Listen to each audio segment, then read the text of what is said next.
When it comes to Cam Newton, I'm not going to doubt him. That's real talk. I'm not going to doubt him. You look at all these quarterbacks around the league, there's a lot of players we could plug in there.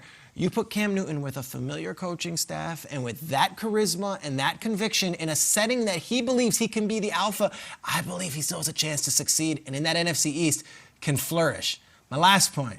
He doesn't have to do it all. This isn't going to be the Carolina Panthers, where Cam Newton, we need you to throw for 300 yards and run for 100 yards and have 3 touchdowns and also be the face of the team and also be the face of the franchise.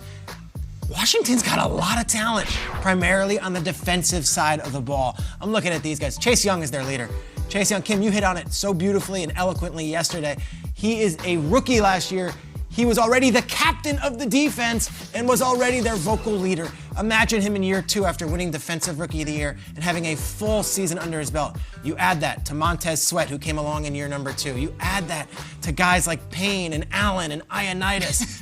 They're so loaded on defense. And by the way, on offense, they showed some real flashes too. I thought Antonio Gibson showed some real stuff at running back, and Terry McLaurin showed that he can be a top receiver without steady quarterback play. I'm excited about Washington, and I think Cam Newton brings a certain charisma and a conviction, and the fact that he's being doubted and written off, more so than even last year, where it was like, all right, the Patriots, it was such a weird year last year. Like, I don't know if the Patriots situation was the best situation for him. It was a situation.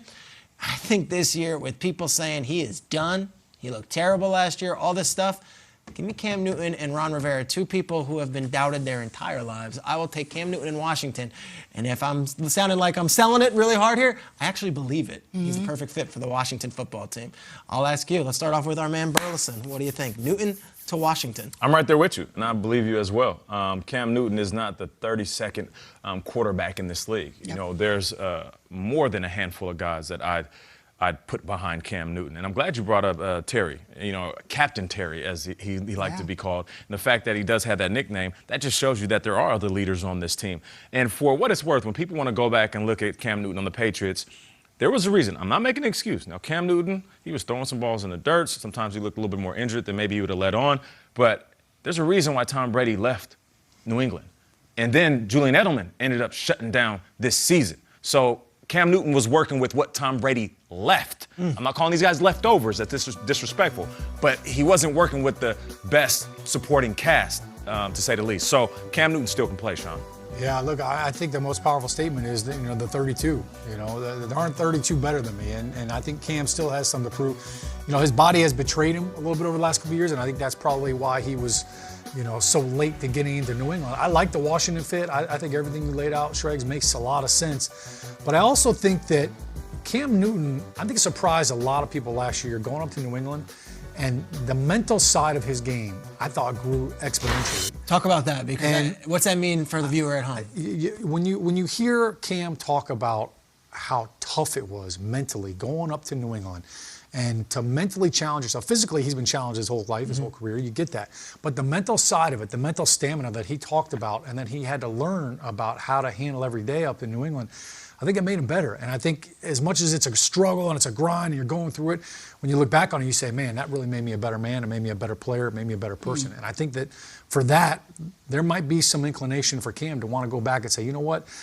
I struggled to learn that offense, but now in another year, I could be so much better. He talked about after getting COVID and being left behind a little bit offensively, when he came back, the language had kind of changed. So he was trying to jump back on a moving train, and that was hard for him. So I think going back to New England, I don't know if they want him back, but I think he would say, look, sign me up for another year with Bill, because I learned so much. And I think Cam really impressed himself as well as a lot of other people. Guys, we started the hour talking about Alex Smith. And I was told that after the Washington season ended, Alex Smith signed every autograph for teammates, signed anything they wanted him to sign, posed for pictures, that kind of thing, and that he was adored in that locker room. I think you nailed it, Peter. I think Cam Newton could walk into that locker room and be somewhat similarly, perhaps very similarly, adored, respected, and that means a lot, obviously, at the quarterback position, as I think we all know.